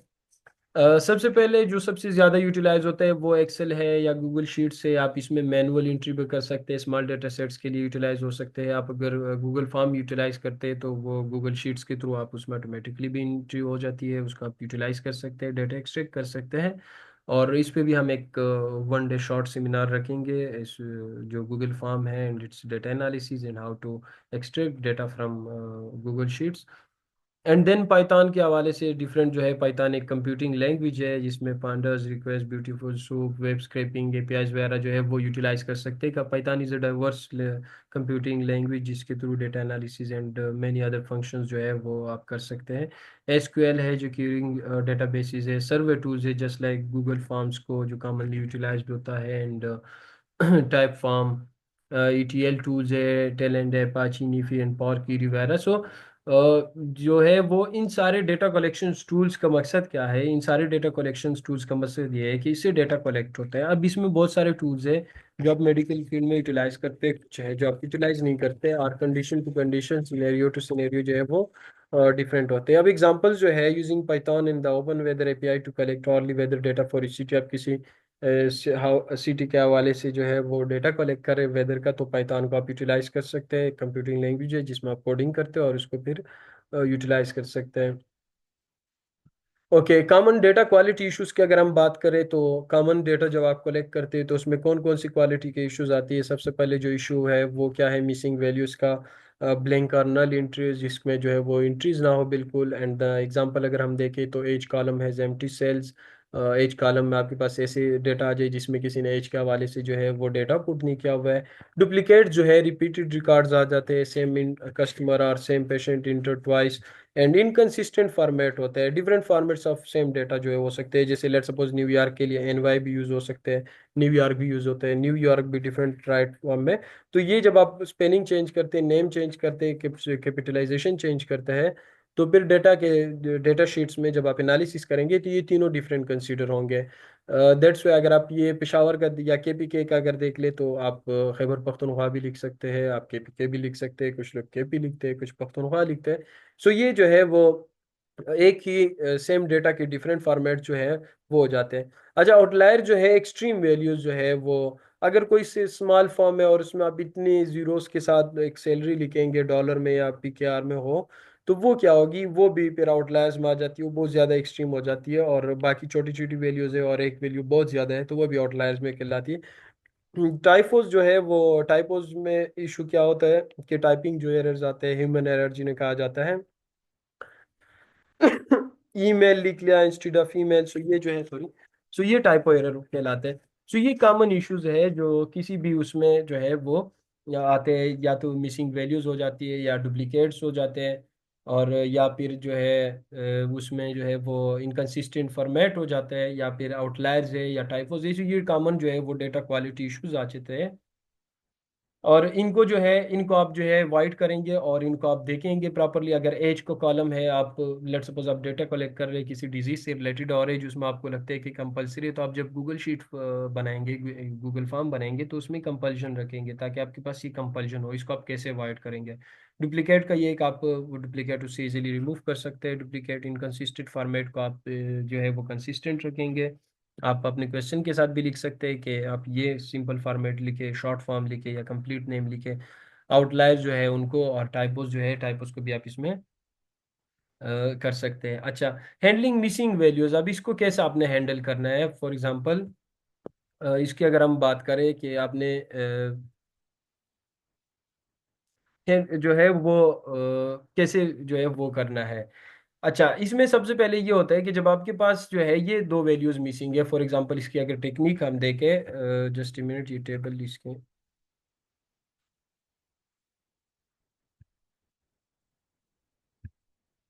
ओके ओके, अब इसको हम देख लें। अब इसको मिसिंग डेटा को आपने कैसे हैंडल करना है? लेट सपोज ये आपके पास एक जो है वो टेबल है, जिसमें जो है वो आईडी लिखी है, एज है एंड इनकम है। नाउ फर्स्ट वन जो है 25 age and 50,000 income, complete data है हमारे पास। सेकंड जो है वो एज डिफाइन नहीं है, सैलरी डिफाइन है। एंड थर्ड का एज डिफाइन है एंड सैलरी डिफाइंड नहीं है। ओके, सो इसमें आप क्या करते हैं कि आप इसको जो है किस तरह एनालिसिस करेंगे इसकी? इसमें जो टेक्निक होती है, आपके पास डेटा मिसिंग है, आप चाहते हैं कि इस डेटा को मैं ऐड करूं, तो सबसे पहले आप रिमूव करते का रो और कॉलम्स को, और मीडियन, मीन मीडियन मूड को यूटिलाइज करते और प्रिडिक्टिव मॉडल्स को यूटिलाइज करते इस पे। फॉर एग्जांपल, अगर इस टेबल को हम देख लें तो इसमें जो सेकंड है इसमें एज क्या आएगी? ओके, मीन वैल्यू जो होगी 25 और 30 की, जो मीन वैल्यू है वो 27.5 है। सो यहाँ पे आप 27.5 लिखेंगे तो आपके रिजल्ट पे इफेक्ट नहीं पड़ेगा, यानी आपका रिजल्ट जो है वो इससे खराब नहीं होगा।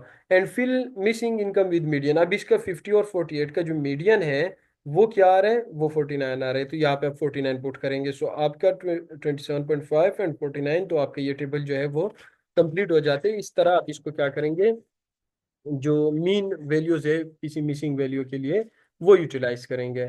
एंड देन अगर डुप्लीकेट्स की बात करें तो आप डुप्लीकेट रिमूव करेंगे। डुप्लीकेट कैसे रिमूव करते हैं? डुप्लीकेट जो है वो स्कीव करते हैं एनालिसिस को, इन्फ्लेट करते हैं काउंट्स को और एवरेजेस को। लाइक आपने जो है वो एक वैल्यू दो बार आ गई, तो दो बार आ जाने से क्या होगा कि जो है वो वैल्यू डबलिंग हो गई। अब इसको जो है वो अगर दो बार वैल्यू एक आ रही है तो वो जाहिर सी बात है उसके इफेक्ट दो बार आएंगे, तो उसको आप कैसे यूटिलाइज करते हैं?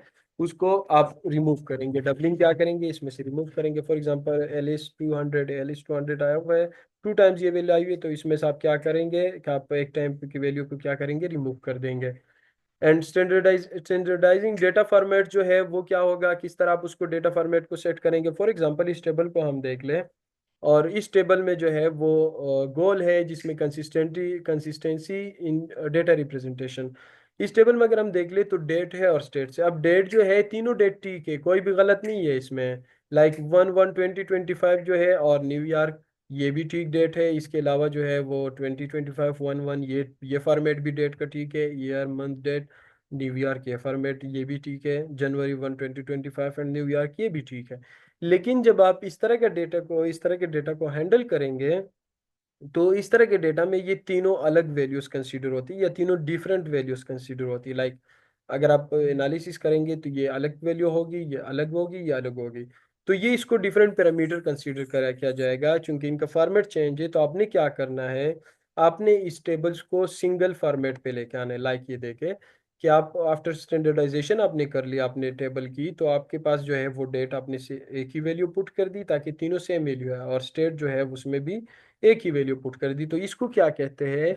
इसको डेटा स्टैंडर्डाइजेशन या स्टैंडर्डाइजिंग डेटा फॉर्मेट जो है वो कहा जाता है, कि आपके पास जो डिफरेंट फॉर्मेट्स आ जाते हैं। और अमूमन ये चीज़ें जब आप गूगल फॉर्म के थ्रू सर्विस करते हैं तो उनमें ये इश्यूज कॉमन होते हैं। एंड नेक्स्ट हम देखें तो डिटेक्टिंग एंड हैंडलिंग आउटलायर्स। अब डिटेक्टिंग एंड हैंडलिंग आउटलायर्स का, इसको हम जेड स्कोर से जो है वो कर सकते हैं, या आउटलायर्स जो होते हैं। फॉर एग्जांपल एक ऑर्गेनाइजेशन है जिसकी सैलरीज जो है वो फर्स्ट सैलरी जो है 50K है, and the second salary is 52, and the third one is like, ये तो बहुत ज़्यादा अमाउंट है। तो ये जो है वो सैलरी के डिफरेंट जो है वो टाइप्स है। अब इसमें जो है आप कैसे इसको हैंडल करेंगे, लाइक आपके पास जो है दो वैल्यूज शॉर्ट रेंज में आ गई, और एक आउटलायर क्या कहलाती है कि आउटलायर जो है वो एक वैल्यू उसमें ज्यादा आ गई। अब इसको सर कैसे आप यूटिलाइज करेंगे? जेड स्कोर से भी आप कर सकते हैं। जेड स्कोर बेसिकली क्या होता है, स्टैंडर्ड स्कोर कहा जाता है, जिसमें आप इंडिकेट करते हैं कि कितने स्टैंडर्ड डिविएशन हुए इसके मीन से। ये आगे हम जो है वो इसमें क्या होता है कि जेड स्कोर के थ्रू आप आउटलायर को कंफर्म करते हैं और डिफरेंट डिस्ट्रीब्यूशंस करते हैं और डेटा को स्टैंडर्डाइज कर लेते हैं। अगर जेड स्कोर आपके पास जीरो आ जाए तो इक्वल होगा मीन के, अगर लेस देन जीरो होगा, ग्रेटर देन जीरो होगा, तो वो इस तरह डिफरेंट उस पर बेस पे आप वो करते हैं। एंड देन जो है IQR भी यूटिलाइज कर सकते हैं। आउटलायर बेसिकली इस पे इसके जरिए हम आउटलायर को जो है वो डिफाइन करते हैं। आउटलायर बेसिकली क्या होता है, अगर मैं आप लोगों को सबसे पहले आउटलायर की डिफिनेशन बताऊं या आउटलायर का डिस्कस करूं। Outlier is a data point that differs significantly from other observation in a data set. आप किसी भी डेटा सेट को ले लें, उसमें से एक पॉइंट या एक वैल्यू ऐसी है कि वो जो है वो बाकी सबसे बहुत ज़्यादा डिफरेंट है। तो उसको आप कैसे करेंगे?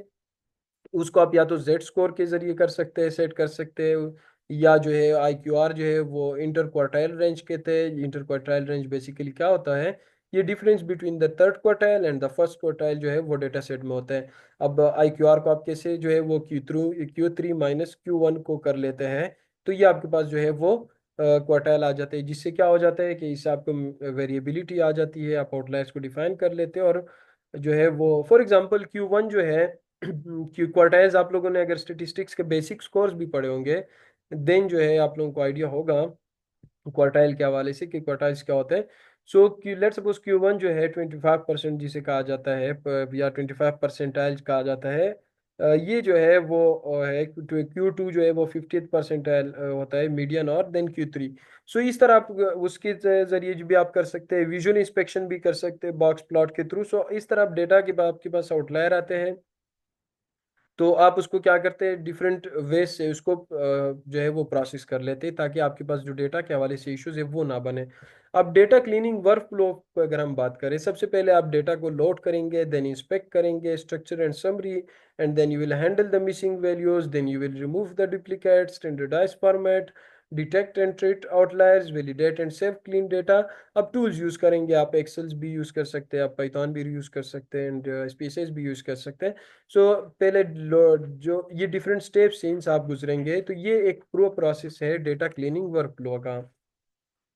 अगर सेक्शन 2 हम देख ले, समरी ऑफ सेक्शन 2 का हम स्टडी कर लें। So in summary of section 2, data collection is the foundation of analysis and clean data ensure accurate in science. जितना आपका डेटा क्लीन होगा उतने आपके जो है वो रिजल्ट्स होंगे वो एक्यूरेट होंगे। And you have learn to handle missing values, duplicates and outliers, और पाइथन और डिफरेंट स्किल्स आप क्लिनिकली यूटिलाइज कर सकते हैं। जो हमारा थर्ड सेक्शन है वो उसके हवाले से है कि exploratory data analysis. Exploratory data analysis basically क्या है, अगर इसकी हम डिफिनीशन करें तो एक्सप्लोरेटरी डेटा एनालिसिस जो है वो प्रोसेस है visually and statistically examining data sets to summarise their main characteristic before forming model. आप किसी भी डेटा को क्या कर लेते हैं बिफोर मेकिंग फॉर्मल ऑर्डर जो है, आप उसको जो है वो प्रोसेस कर से विजुअली और स्टेटिस्टिकली एग्जामिनिंग करते हैं, ताकि आप उसको बिफोर जो है वो एक्सप्लोरेटरी डेटा उसको एक्सप्लोरेशन करते हैं। अब इसके गोल्स क्या होते हैं या किस लिए यूटिलाइज होता है, इसमें आप क्या करते हैं कि एक तो आप उसमें वो सीख जाते हैं, अंडरस्टैंड करते हैं डेटा स्ट्रक्चर को, that how you is the data structure. Then आप इसको डिटेक्ट करते हैं आउटलायर्स और एनोमलीज, अगर कोई जो है वो आउटलायर है या एनोमली है, और इसके अलावा आप आइडेंटिफाई करते हैं पैटर्न को और रिलेशनशिप्स को। सो ये एक कंपलसरी चीज़ है जिसको आप क्या करते हैं, यूटिलाइज करते हैं। लाइक इसमें जो सबसे पहला आप स्ट्रक्चर डिफाइन कर लिया, आपके पास अगर कोई जो है वो आउटलायर्स आ रहे हैं तो उसको आप जो है वो डिफाइन कर लेते हैं, एंड देन आप डिटेक्ट करते हैं आउटलायर्स को, एनोमलीज को, आइडेंटिफाई करते हैं पैटर्न को, रिलेशनशिप्स को। For example, before building a model an analyst explore customer churn data to understand age distribution and service usage. So before building any model, जो भी एनालिस्ट होते हैं वो डिफरेंट पैरामीटर्स को फॉलो करते हैं और उसके बेस पे क्या करते हैं। फॉर एग्जांपल अगर इसकी हम सिंपल सी जो है वो डिफिनीशन देके सिंपल से इसकी जो है वो करें। ओके, डिस्क्रिप्टिव स्टेटिस्टिक्स का ओवरव्यू अगर हम देख ले, help summarise large data sets quickly. अब जो डिस्क्रिप्टिव स्टेटिस्टिक्स होते हैं वो क्या करते हैं, आपको हेल्प आउट करते हैं ताकि आप लार्ज डेटा सेट को क्विकली जो है वो समराइज कर सके। मीन वैल्यूज जो है, मीन वैल्यू एवरेज वैल्यू को कहा जाता है। मीडियन जो है वो मिडिल वैल्यू, मोड जो है मोस्ट फ्रीक्वेंट वैल्यू जो आ जाती है, standard deviation, spread of value and minimum and maximum range of values जो है वो जो है उसको आप कैसे यूटिलाइज कर सकते हैं। बेच के हवाले से अगर हम मीन देखेंगे 35, मीडियन 34, एंड इस तरह आप इसको क्या कर सकते हैं, डिस्क्रिप्टिव स्टेटिस्टिक्स में आप इसको यूटिलाइज कर सकते हैं।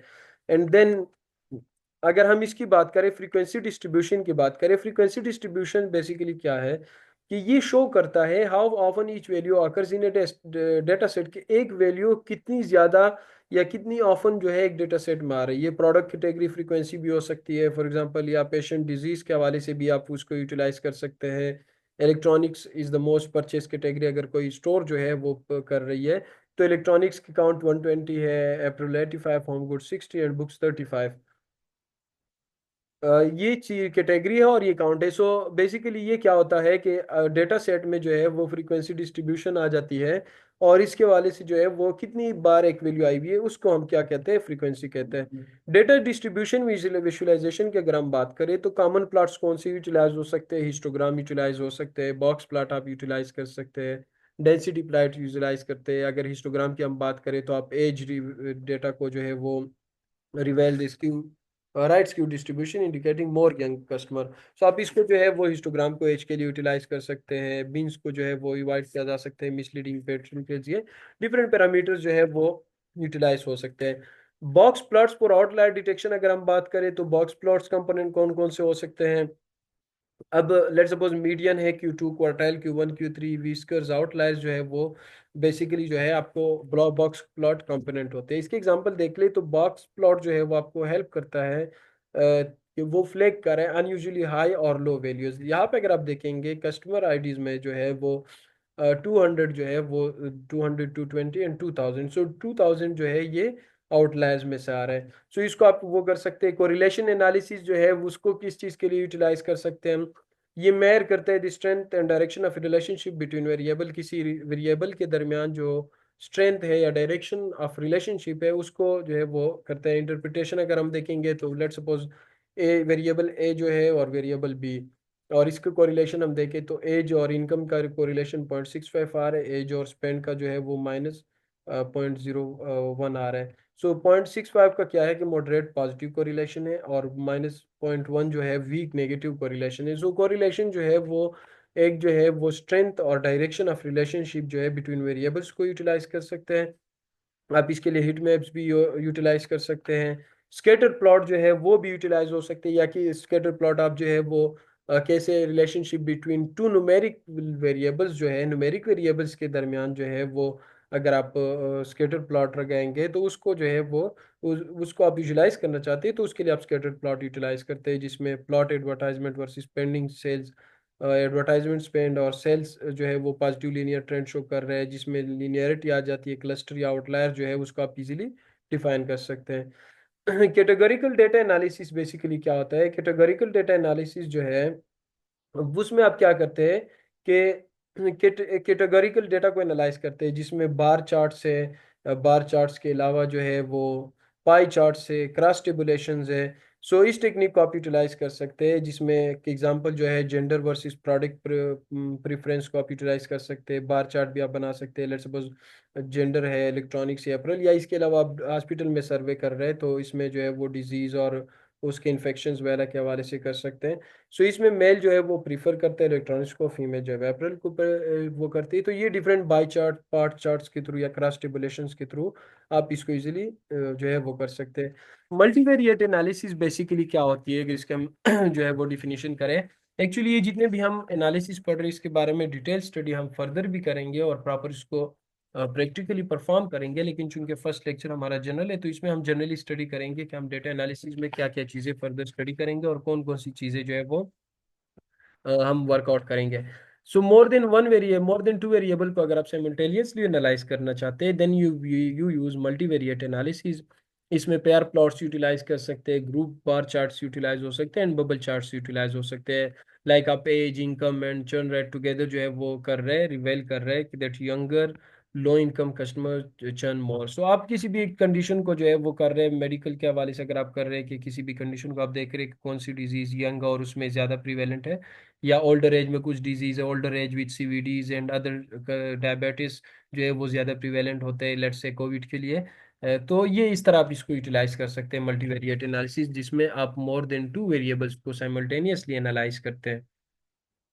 अगर सेक्शन 3 की समरी हम देख लें, तो EDA help understand data before modelling. इसमें जो है वो use descriptive statistics, visualisation and correlation हम इसमें वर्कआउट करेंगे। डिटेक्ट आउटलायर और रिलेशनशिप्स, और कौन कौन से पाइथन टूल्स यूज करना है। जो हमारा लास्ट सेक्शन है, सेक्शन 4, वो डेटा विजुअलाइजेशन एंड कम्युनिकेशन के हवाले से है कि आप डेटा विजुअलाइजेशन कैसे करेंगे और उनकी जो है वो कम्युनिकेशन कैसे करेंगे, डेटा विजुअलाइजेशन कैसे होगी, और जो है वो वाई डेटा विजुअलाइजेशन मैटर। अगर इसका पर्पस हम देख ले, तो ये बेसिकली डेटा विजुअलाइजेशन के थ्रू आप सिंप्लीफाई करते हैं कम्प्लेक्स डेटा को, जिसमें रिवेल करते हैं पैटर्न एंड ट्रेंड्स को, और जो है वो जाहिर सी बात है, आप डेटा विजुअलाइजेशन बार चार्ट्स, डिफरेंट चार्ट्स वगैरह बनाते हैं, डिफरेंट पैटर्न्स बनाते हैं, तो वो एक आपके डेटा को सिंप्लीफाई कर लेता है। देन पैटर्न और ट्रेंड्स को आइडेंटिफाई कर लेता है। इसके अलावा आपके डिसीजन मेकिंग को इन्हांस करता है, और स्टेक होल्डर्स को इंगेज करने के लिए आप उस डेटा को यूटिलाइज करते हैं। फॉर एग्जांपल एक लाइन चार्ट है जो मंथली रेवेन्यू ग्रोथ जो है वो टेबल ऑफ नंबर्स में जो है वो शो कर रहा है, फॉर एग्जांपल। इफेक्टिव विजुअलाइजेशन जो है वो क्या होगी?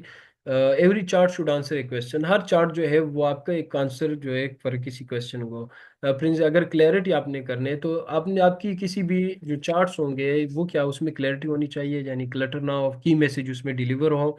इसमें एक्यूरेसी होनी चाहिए, जो डेटा है वो ट्रूथफुली रिप्रेजेंट हो, सिंप्लिसिटी होनी चाहिए, मिनिमल एलिमेंट्स इसमें यूटिलाइज हो, कंटेक्स्ट जो है वो लेबल्स प्रोवाइड करेंगे। आप किसी भी डेटा चार्ट्स बनाएंगे उसमें proper legends and titles provide करेंगे, ताकि कोई भी उस चार्ट को स्टडी करे तो वहां से जो है उसको समझ सके। और एस्थेटिक्स जो है वो कलर और लेआउट इफेक्टिवली आप करेंगे। लाइक आप एसपीसीएस में नॉर्मली जो है वो डेटा एनालाइज करते हैं, तो ब्राउन्स जो है वो आपके पास पाई डिफरेंट चार्ट्स बन जाते हैं। लेकिन आप उसको वहीं पे जो है उसको डिफरेंट कलर्स के थ्रू यूटिलाइज करके उसको सेट कर सकते हैं, जिसको फर्दर हम वर्कआउट भी करेंगे during our practical sessions. Okay. So अब किस चार्ट को कौन किस चीज़ के लिए ज़रूरत होती है, आपको कौन सा चार्ट किस चीज़ के लिए जो है वो आप यूटिलाइज करेंगे? लेट सपोज बार चार्ट है। अब बेस्ट फॉर कंपेयरिंग कैटेगरीज, आप कोई सेल्स बाय रीजन देख रहे हैं, या आप जो है वो for example disease by region देख रहे हैं, disease in any specific hospital hospital देख रहे हैं, तो आप उसके लिए बार चार्ट यूज़ करेंगे। लाइन चार्ट जो है वो ट्रेंड्स और टाइम के लिए यूज होते हैं, मंथली रिवेन्यू या मंथली वे प्रिडिक्शन जो है डिजीज के हवाले से। पाई चार्ट जो है वो प्रोपोर्शन बताते हैं, मार्केट शेयर या जेंडर के हवाले से भी आप यूटिलाइज कर सकते हैं कि जेंडर मेल कितने, फीमेल कितने। स्कैटर प्लॉट भी आप यूटिलाइज कर सकते हैं बिटवीन वेरिएबल, अगर आप रिलेशनशिप देखना चाहते हैं, age versus income, age versus infection and all these things. And heat map जो है वो कोरिलेशन मैट्रिक्स के लिए यूटिलाइज होता है, जो फीचर करते हैं कोरिलेशन को, कि कोरिलेशन किस तरह है इन डेटा सेट में किसी डिफरेंट पैरामीटर्स के दौरान दरमियान। बार एंड कॉलम चार्ट्स की अगर हम बात करें, तो अक्रॉस कैटेगरीज जो है वैल्यूज को अगर हम कंपेयर करने के लिए जो है वो यूटिलाइज करते हैं। फॉर एग्जांपल अगर रीजन और इसके हम करें कि यहाँ पे डिफरेंट रीजन्स है और यहाँ पे डिफरेंट सेल्स है, तो इसको हम क्या करते हैं, बार चार्ट में एक्सप्लेन कर सकते हैं। फॉर एग्जांपल यहाँ पे जो है वो रीजन में आप सिटीज लेते हैं, और डिफरेंट सेल्स के बजाय आपके पास डिजीज की फ्रीक्वेंसी आ जाती है या पेशेंट्स प्रिवेलेंस आ जाती है, तो उसको आप यूटिलाइज कर सकते हैं।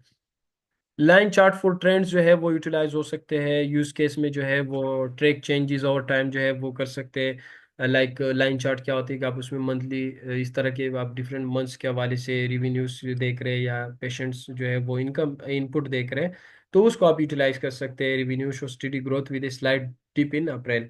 अब ये डिफरेंट चार्ट्स के लिए यूटिलाइज कर सकते हैं। ये वाली पाई चार्ट्स एंड डोनर्स जो है वो पार्ट टू होल रिलेशनशिप के लिए जो है वो यूटिलाइज कर सकते हैं, जिसमें पॉप अप करें ये चार्ट्स हम सारे जो है वो डिफरेंट प्रैक्टिकली बनाएंगे, देन आप इजीली इसको जो है वो लर्न कर सकते हैं। एंड देन जो है डैशबोर्ड्स एंड इंटरेक्टिव विजुअल्स अगर देख ले, टूल्स जो है कौन कौन से, Power BI, Tableau, Google Data Studio, Excel dashboards आप यूटिलाइज कर सकते हैं, filter and slices, drill downs and real time updates utilise कर सकते हैं, जिसमें आप फर्दर जो है प्रोडक्ट रीजन कंपाउंड या इसके हवाले से आप वर्कआउट कर सकते हैं।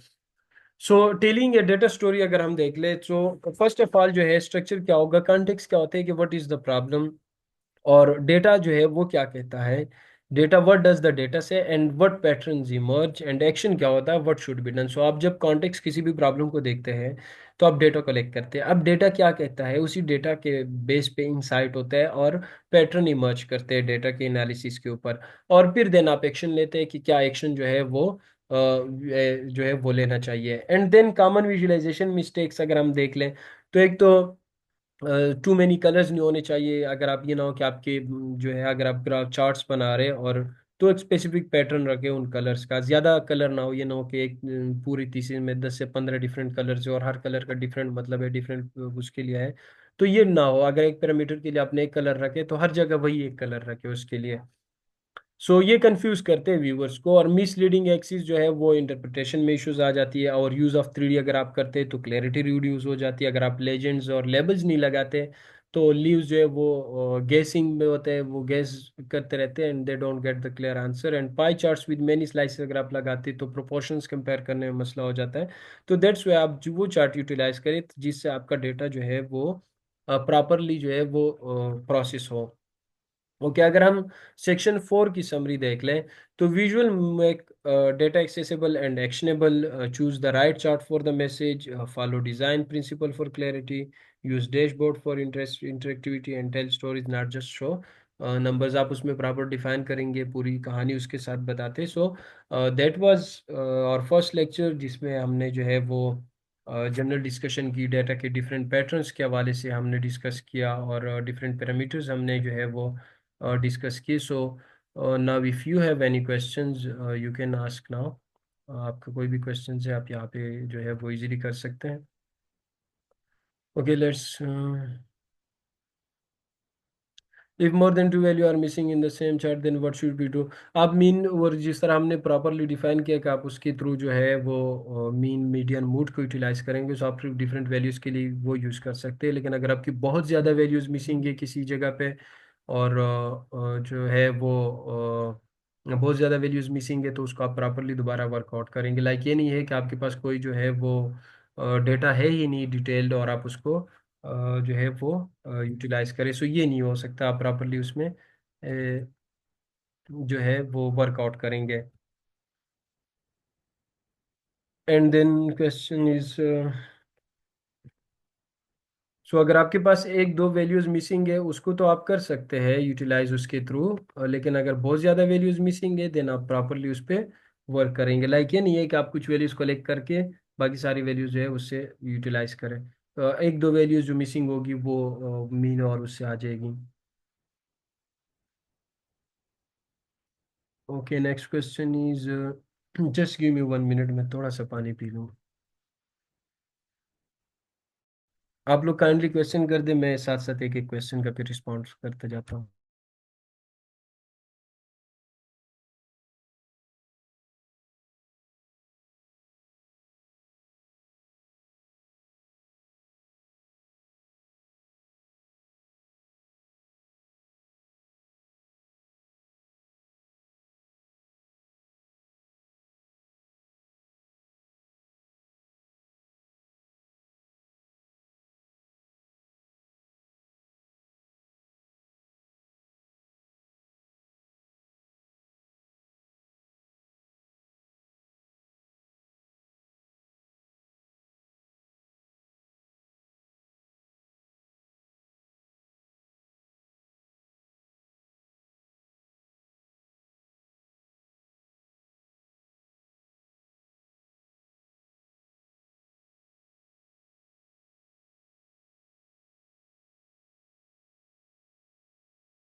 Okay, dear fellows.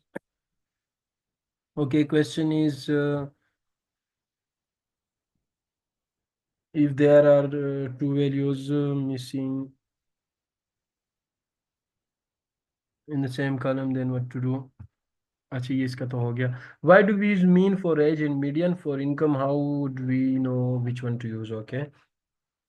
बेसिकली जो मीन वर्सेस मीडियन है, जो उसको अगर हम यूटिलाइज करें, मीन फॉर एज क्यों यूटिलाइज होता है? Age is often normally distribute, वो नॉर्मली डिस्ट्रीब्यूशन होती है, तो मीन जो है वो सूटेबल होता है उसके लिए.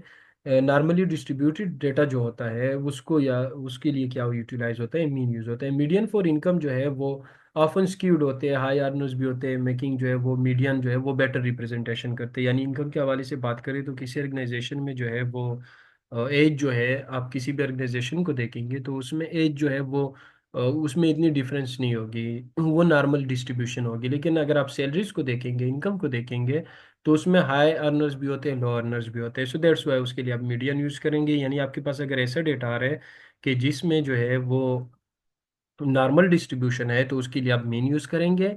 और अगर उसमें जो है वो स्क्यूड है, हाई अर्नर्स भी है, लो अर्नर्स भी है, तो उसके लिए आप क्या करेंगे? मीडियन यूज करेंगे. And when to, which one to use, and how to decide. Second question ये, sir when to use mean and when to use median, how decide based on what. इसका भी साथ में कर दें कि आपने कौन सा यूज करना है और कब यूज करना है. मीन जो है नॉर्मली डिस्ट्रीब्यूटेड डेटा के लिए यूटिलाइज्ड होता है, और मीडियन जो है स्क्यू डेटा या data without outlier, with outliers जो है उसके लिए. अगर किसी डेटा में आउटलायर्स है, आउटलायर्स मींस, आउटलायर्स को समझने के लिए सिंपल सा जो है वो ये है कि आपने पेशेंट्स का डेटा कलेक्ट किया, आपने किसी कंडीशन का डेटा कलेक्ट किया, तो उसमें अगर एक ऐसी ऐसे ऐसा डेटा आपके पास आ गया कि जिसमें कुछ वैल्यूज कम है और कुछ वैल्यूज बहुत ज्यादा है, आउटलायर्स जो उसमें, तो उसके लिए आप क्या करेंगे? उसके लिए आप मीडियन यूज करेंगे. लेकिन अगर नॉर्मल डिस्ट्रीब्यूशन है डेटा की, तो उसके लिए आप क्या यूज करेंगे? और उसके लिए आप मीन यूज करेंगे. तो दैट्स वाई अगर आपसे ये जी, आप मैटलिब जो है वो यूज कर सकते हैं. How do we get data from databases? अच्छा, इसमें ये डिस्ट्रीब्यूशंस के हवाले से क्वेश्चंस क्लियर हो गए होंगे hopefully. How we can, okay, we get, how do we get data from databases? Databases के हवाले से डेटा लेने का जो है वो प्रॉपर फॉर्मेट होता है. आप जिस डेटाबेसिस के डेटा ले यूटिलाइज करना चाहते हैं, कुछ डेटाबेसिस का डेटा फ्री में जो है वो ये अवेलेबल होता है, और उसको आप इजीली जो है यूटिलाइज कर सकते हैं. और कुछ डेटाबेसेस ऐसे होते हैं कि जिनको आप रिक्वेस्ट करते हैं, देन वो आपको डेटा प्रोवाइड कर देते हैं. दैट्स इट, कि आप उसमें जो है वो डेटाबेसेस से रिक्वेस्ट करेंगे, या उसका प्रॉपर वेबसाइट पे जाके आप देखेंगे. लाइक गवर्नमेंट हॉस्पिटल से आप, अगर आपने डेटा लेना है, लेट से आप पेशावर या इस्लामाबाद या पाकिस्तान के किसी भी हॉस्पिटल से डेटा लेना चाहते हैं, तो हर हॉस्पिटल की एथिकल अप्रूवल कमेटी होती है. आप जिस इंस्टीट्यूट से वर्क कर रहे हैं उसमें भी एथिकल अप्रूवल कमेटी होती है. सो आप वहाँ से क्या करते हैं, वहाँ से जो है वो एथिकल अप्रूवल लेते हो, और एथिकल अप्रूवल लेने के बाद आप इजीली डेटा जो है वो कलेक्ट कर लेते हैं. सो ये इस तरह आप उसमें से जो है वो डेटा बेसिस से और किसी भी इंस्टीट्यूट से ले सकते हैं.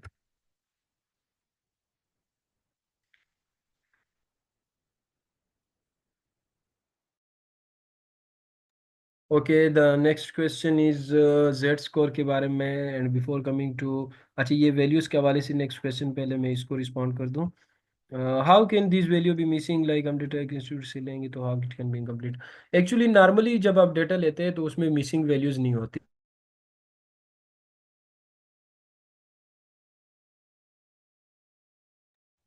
नॉर्मली आप किसी भी इंस्टीट्यूट से डेटा लेते हैं या किसी भी वेबसाइट से डेटा लेते हैं तो उसमें मिसिंग वैल्यूज नहीं होती. लेकिन कभी कभी ये हो जाता है कि कुछ वैल्यूज जो है वो कंपलसरी नहीं होती. फॉर एग्जांपल, आप क्वेश्चनेयर फिल कर रहे हो और आपको एज जो है वो चाहिए, और एज आपने कंपल्शन नहीं की हुई है अपने गूगल फॉर्म में कि ये रिक्वायर्ड है. देन हो सकते हैं कुछ लोग अपने एज के हवाले से डेटा पुट ना कर दे, तो दैट्स वे इश्यूज आ सकते हैं. या ड्यूरिंग द डेटा जो है वो डेटा एंट्री के टाइम पे किसी ने गलती से कोई वैल्यू मिस कर दिया, ड्यू टू जो है वो निग्लिजेंस, जो है समवन निग्लिजेंस, जो है वो वैल्यू मिस हो गई.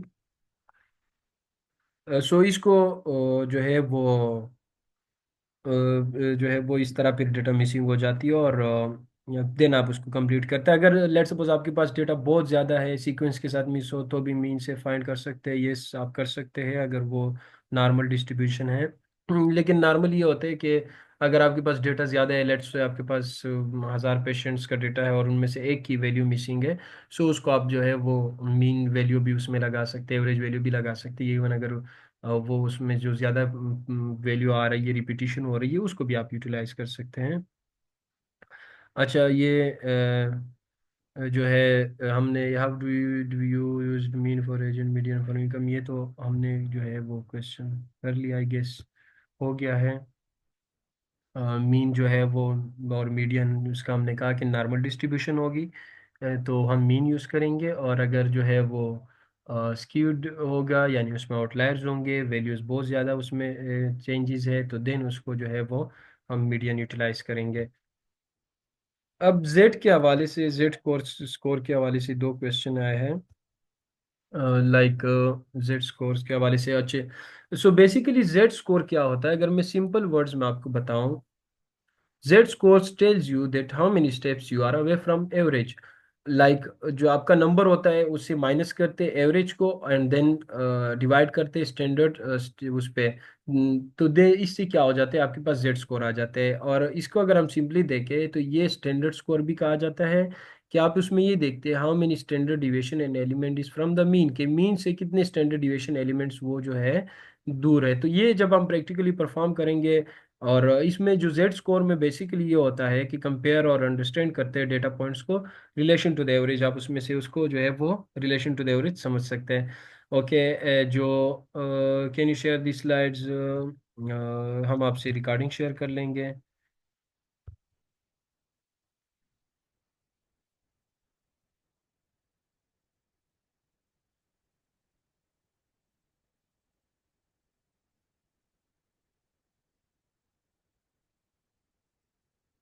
ओके, आई गेस मैं आप लोगों के माइक्स जो है वो आप खुद को अनम्यूट कर सकते हैं। सो ये लास्ट क्वेश्चन मैं कर लेता हूँ, उसके बाद जिसके क्वेश्चन हो तो वो यहाँ पे भी कर सकते हैं directly. Okay, being a medical student how much we know about statistics researchers. आपको अगर जो है वो मीन स्टैटिस्टिक्स के हवाले से आपको बेसिक जो यूटिलाइज्ड होती है चीज़ें, उसके बारे में भी आपको अगर इन्फो है तो वेल एंड गुड। आप क्रॉस सेक्शनल स्टडीज़ में बेसिकली डिस्क्रिप्टिव स्टैटिस्टिक्स यूज़ करते हैं, Innova, regression and chi square at the most use कर लेते हैं। सो अगर आपको इस हवाले से इंफॉर्मेशन है तो it's more than enough. Slides नज़र नहीं आ रही क्योंकि वो मैंने हाइड कर दिया, आप लोगों के क्वेश्चन रिस्पॉन्ड कर रहे हैं। I can share it with you people but okay.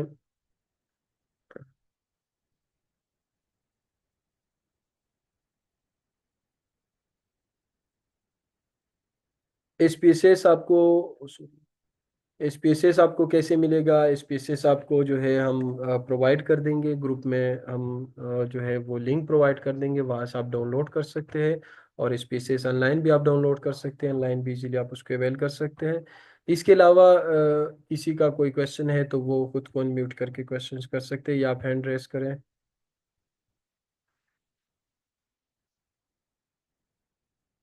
अच्छा, एक नया क्वेश्चन है, अब if gender data is missing, just let me see, what should we do. अब पहले तो डिपेंड करता है कि जेंडर डेटा कितना मिसिंग है। अगर आपके पूरे फाइल का जेंडर डेटा मिसिंग है, फिर आप सेकंड ये देखेंगे कि आप जिस जो है वो कंटेक्स्ट में स्टडी कर रहे हैं उसमें जेंडर डेटा आपके लिए कंपलसरी है कि नहीं। अगर तो जो है वो जेंडर डेटा कंपलसरी है तो फिर तो आपको जेंडर डेटा चाहिए होगा। अगर एक दो वैल्यूज मिसिंग है तो उसको जो है वो इंप्यूट कर सकते हैं, जो उसमें जो है वो इस हवाले से डिफरेंट मीन्स वगैरह यूटिलाइज करके, डिफरेंट स्टेटिस्टिकल मेथड्स यूज करके आप उसको ऐड कर सकते हैं, वो इशू नहीं है। लेकिन अगर कंप्लीट वैल्यूज मिसिंग है, आपके पास बिल्कुल डेटा नहीं है, देन आप क्या करेंगे कि आपको आपका डेटा सेट इनकम्प्लीट होगा। आप पूरा का पूरा डेटा इस तरह जनरेट नहीं कर सकते। वो फिर जनरेट हो भी जाता है और कर भी सकते हैं, लेकिन वो जो है वो फिर आपका वैलिड डेटा नहीं होगा, फैब्रिकेटेड डेटा कहलाया जाता है। यस, क्विज होगा। क्विज हम उसके एंड पे रखेंगे। हम इसको जो है वो कर सकते हैं, हम डिफरेंट क्विज सेट करेंगे। Let we will decide. अब हम प्रैक्टिकल वर्क भी करेंगे, स्टार्ट करेंगे साथ साथ। और ये जनरल लेक्चर था, चूंकि आप लोगों को जो है वो जनरल डिस्कशन प्रोवाइड करनी थी, जनरल डिटेल्स प्रोवाइड करनी थी इस हवाले से। जब हम फर्दर वर्क करेंगे इस पे और प्रैक्टिकल वर्क करेंगे, देन उसमें आपके क्विज़िज़ भी होंगे, और क्विज़िज़ जो है वो हम ऑनलाइन भी करवा सकते हैं कि आप अपनी स्क्रीन शेयर करके हमारे सामने वो टास्क परफॉर्म करें, या आप स्पेसेस के थ्रू, या आप उसी टाइम टास्क परफॉर्म करके रिजल्ट शेयर कर दें। अब ऑनलाइन भी आप लोगों के लिए क्विज टेस्ट अरेंज करेंगे, जिसमें आपसे डिफरेंट टास्क जो है वो रिलेटेड टास्क का कहा जाएगा। हम गूगल लिंक शेयर करेंगे आपके साथ, आप अपने टास्क कंप्लीट करके उस पर जो है वो सेंड करेंगे, and then we will respond to that. So basically practical work होगा, लेकिन चूंकि ये हमारा फर्स्ट लेक्चर है, आप लोगों को जनरल गाइडलाइंस और जनरल डिटेल्स प्रोवाइड करनी थी। सो दैट्स वाई इसमें वो सच कोई प्रैक्टिकल वर्क नहीं है। Thank you so much for your appreciation, and uh, thank you. Thank you all for your time and participation. And I guess we'll stop our first lecture at this place. And हम next lecture में मज़ीद work के साथ मिलते हैं. Till then, take care and Allah Hafiz.